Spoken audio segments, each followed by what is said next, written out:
قمری سال کا آخری مہینہ ذی الحج حرمت والے مہینوں میں سے ایک ہے۔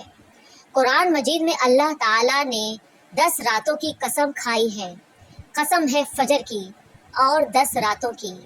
مفسرین کے مطابق ان 10 راتوں سے مراد ذی الحجہ کی پہلی 10 راتیں ہیں۔ بلا شبہ جو ذات خود عظیم ہو وہ صاحب عظمت شے ہی کی قسم کھاتی ہے۔ اللہ تعالیٰ کا کسی شے کی قسم کھانا اس کی عظمت و فضیلت کا واضح دلیل ہے، جس سے معلوم ہوتا ہے کہ ماہ ذی الحجہ کا ابتدائی عشرہ اسلام میں خصوصی اہمیت کا حامل ہے۔ نبی کریم صلی اللہ علیہ وآلہ وسلم نے ان دنوں کو سب سے اعلیٰ اور افضل قرار دیا ہے۔ ذی الحجہ کے 10 دنوں میں اللہ تعالیٰ کو نیک عمل جتنا محبوب ہے اس کے علاوہ دیگر دنوں میں نہیں۔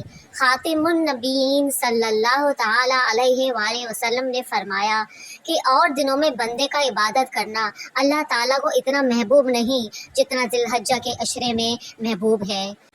ایک دوسری جگہ صلی اللہ تعالیٰ علیہ وآلہ وسلم کا ارشاد گرامی ہے کہ دنیا کے افضل ترین دن ایام العشر یعنی ذی الحجہ کے 10 دن ہیں۔ صحابہ کرام نے عرض کیا، کیا اللہ کے راستے میں جہاد بھی ان دنوں کے عمل سے بڑھ کر نہیں؟ فرمایا نہیں، جہاد فی سبیل اللہ بھی نہیں، سوائے اس شخص کے جو اپنی جان و مال کے ساتھ نکلا اور ان میں سے کسی چیز کے ساتھ واپس نہ لوٹا، یعنی شہید ہو گیا۔ حج جیسی عظیم عبادت کا رکن اعظم یوم عرفہ بھی انہی ایام میں سے ہے۔ اسی مناسبت سے اس مہینے کا نام ذی الحجہ ہے، یعنی حج والا مہینہ۔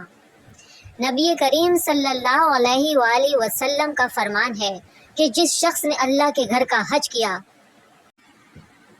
اور بےہودگی اور فسق سے بچا رہا تو اس حالت میں لوٹے گا جیسے آج ہی ماں کے بطن سے پیدا ہوا ہے۔ یوم عرفہ انتہائی شرف و فضیلت کا حامل ہے۔ یہ گناہوں کی بخشش اور دوزخ سے آزادی کا دن ہے۔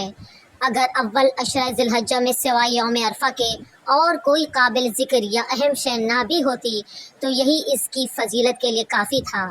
حضرت عائشہ صدیقہ رضی اللہ تعالی عنہ سے روایت ہے کہ رسول اللہ صلی اللہ علیہ وآلہ وسلم نے فرمایا، اللہ تعالیٰ جس قدر عرفہ کے دن لوگوں کو آگ سے آزاد فرماتا ہے اس سے زیادہ کسی اور دن آزاد نہیں کرتا۔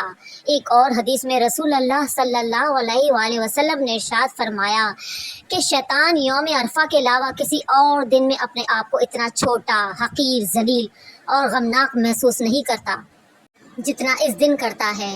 یہ محض اس لیے کہ اس دن وہ اللہ کی رحمت کے نزول اور انسانوں کے گناہوں سے صرف نظر کا مشاہدہ کرتا ہے۔ حضرت قتادہ رضی اللہ تعالی عنہ سے روایت ہے کہ حضور صلی اللہ تعالی علیہ وآلہ وسلم نے فرمایا، عرفہ کے دن کے روزے کے متعلق میں اللہ تعالیٰ سے پختہ امید رکھتا ہوں کہ اس دن کی وجہ سے 1 سال پہلے اور 1 سال بعد کے گناہوں کو معاف فرما دیں گے۔ مذکورہ حدیث سے معلوم ہوا کہ عرفہ کے دن کا ایک روزہ 1 سال پہلے اور 1 سال بعد کے گناہوں کی معافی کا سبب بنتا ہے۔ واضح رہے کہ عشرہ ذی الحجہ میں روزے 9 ذی الحج تک ہی رکھے جا سکتے ہیں۔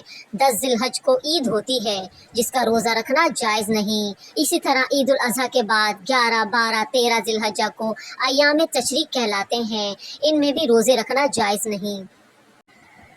حج کے بعد مسلمانوں کی دوسری بڑی عید عید الاضحیٰ بھی ماہ ذی الحجہ کی 10 تاریخ کو ہوتی ہے۔ عید کا دن جہاں خوشی و مسرت کا دن ہوتا ہے وہیں عید کی رات انعام و لطافت کی رات ہوتی ہے، اور اللہ تعالیٰ کی خصوصی رحمت اور نوازش عید کی رات میں ہوتی ہے، چاہے وہ عید الفطر کی رات ہو یا عید الاضحیٰ کی رات، دونوں نہایت ہی اہم والی راتیں ہیں اور انسانوں کے لیے سعادت کا ذریعہ ہیں۔ نبی کریم صلی اللہ علیہ وآلہ وسلم نے ارشاد فرمایا کہ جس شخص نے عیدین کی راتوں میں اللہ کی رضا اور ثواب کے حصول کی خاطر قیام کیا تو اس کا دل اس دن مردہ نہیں ہوگا جس دن لوگوں کے دل مردہ ہو جائیں گے۔